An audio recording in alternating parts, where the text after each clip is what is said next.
rööpkülik, seda saaks kirjeldada nagu natukene viltune ristkülik. Ta on, noh, tähendab, mis on rööpküliku definitsioon? Rööpkülik on nelinurk, mille vastas küljed on paralleelsed. Ehk siis, kui see ülesanne nõuab meie käest ühte rööpkülikut, siis ta saab selle rööpküliku.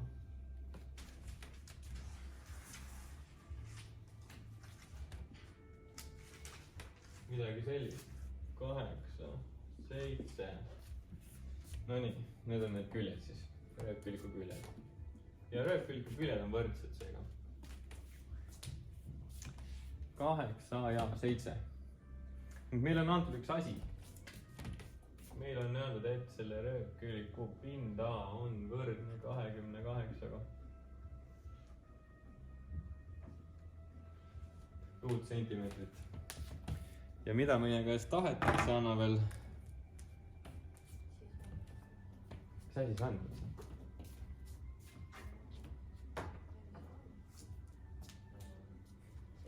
Need sisenurgad on, jah?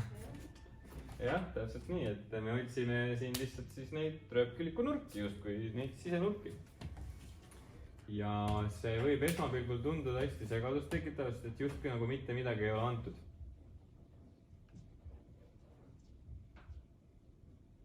Aga ma ütlen, et kurat, see on nendes ülesannetes nii tihti üks ja seesama muster, kuidas need lahenduvad. Kui teile on mingisugune pindala või ruumala või mis iganes antud, mõelge, kuidas see on arvutatud. Nagu pange kirja mingit, et kuidas seda saaks arvutada. Kuidas me saaks hetkel seda pindala arvutada, see, mis meil olemas juba on? Jah, alus korda kõrgus on üks variant. Hetkel siis ma teen selle kõrguse, ma teen siia näiteks. Ehk siis rööpküliku pindala on võrdne hetkel 8 korda h. Ei jaga 2-ga, tegemist on nelinurgaga. Kolmnurga juures jagame 2-ga, siin ei jaga 2-ga. Nelinurkade puhul ei jaga 2-ga. Korrutad lihtsalt aluse kõrgusega. Ja ta siin võrdub millega? 28, see on pindala, see on olemas meil. Seega, siit me saame kõrguse välja leida. Kui me 8-ga siin jagame läbi. Mis ta siis tuleb? 3,5 või? 3,5 senti. No okei, meil on nüüd midagi olemas. Midagi on nagu hästi. Midagi on tore.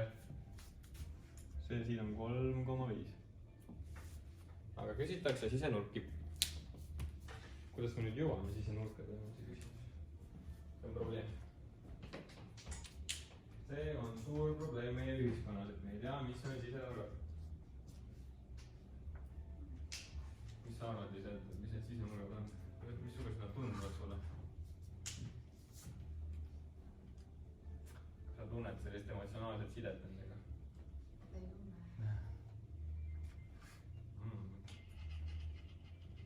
Nemad sinuga tunnevad?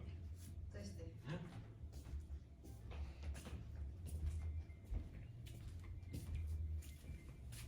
Kurb on näha, et need tunded ei ole vastastikused. Aga no, sisenurgad. Kui me otsime sisenurka, siis ütleme, et ta on midagi.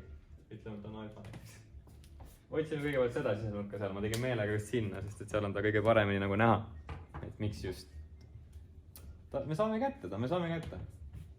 Me saame kätte seal selle nurga. Mis sa, Uku, arvad, kuidas?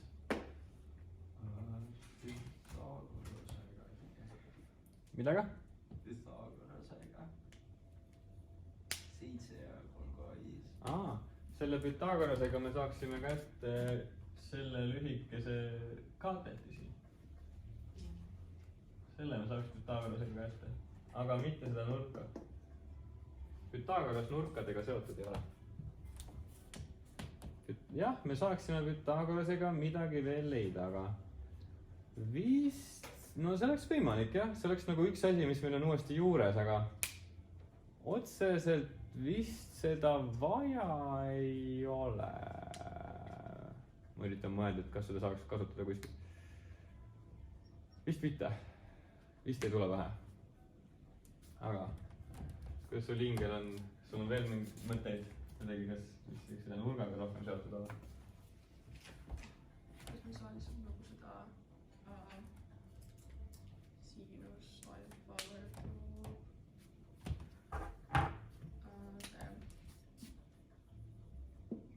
3,5 täpselt nii, mida sa hetkel ütlesid, sa rääkisid sellest täisnurksest kolmnurgast siin.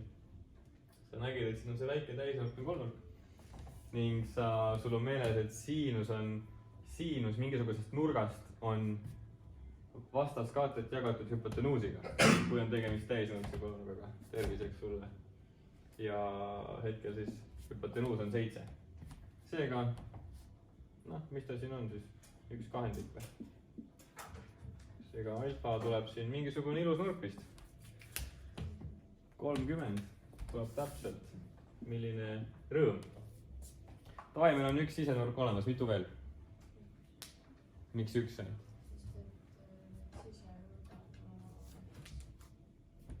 See on nagu 2 paari on ju. ehk siis näiteks see alfa, mille me just leidsime, ta on siin ka. see on ka seal alfa. ja nüüd on ühte veel vaja. kutsume teda näiteks beetaks, sest et või tahate mingeid lahedaid kreeka tähti õppida või? näiteks siuke kreeka täht nagu tau. teeme, et see on tau. aga kas mitte rööpkülliku lähisnurgade summa ei ole 180 kraadi või? täpselt nii ongi. rööpkülliku lähisnurkade summa on 180 kraadi.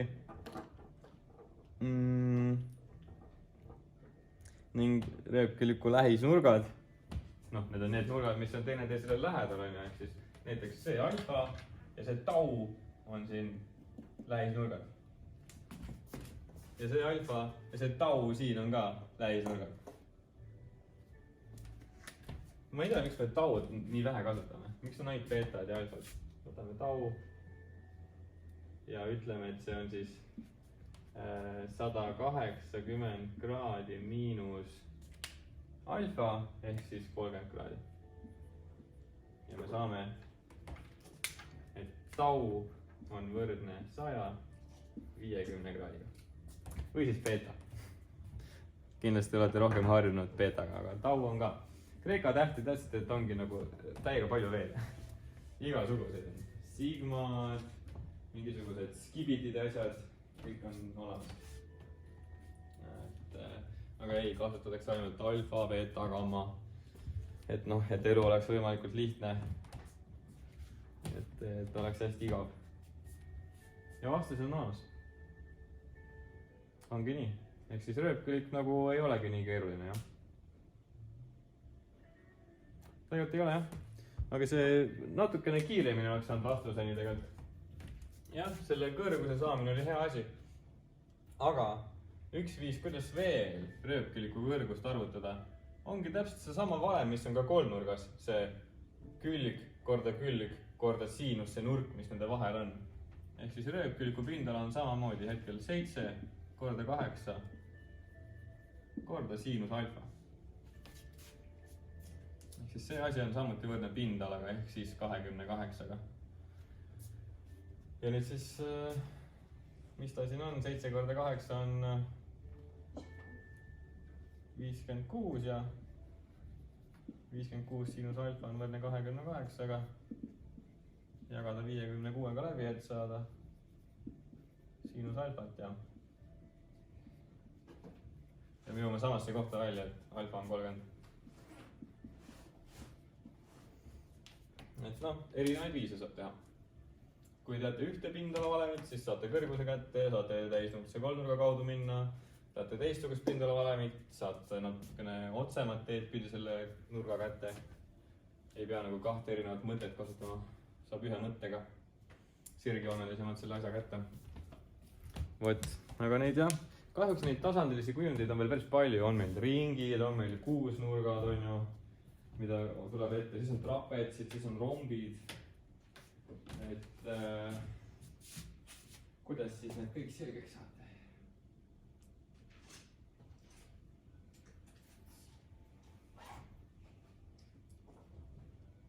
plaan on? mis su plaan on, Maria? või jah, Marie? Go with the flow. Go with the flow. Davai. sa ju tead, et see ei ole hea plaan. aga sa valid selle plaani ikkagi. ära mine go with the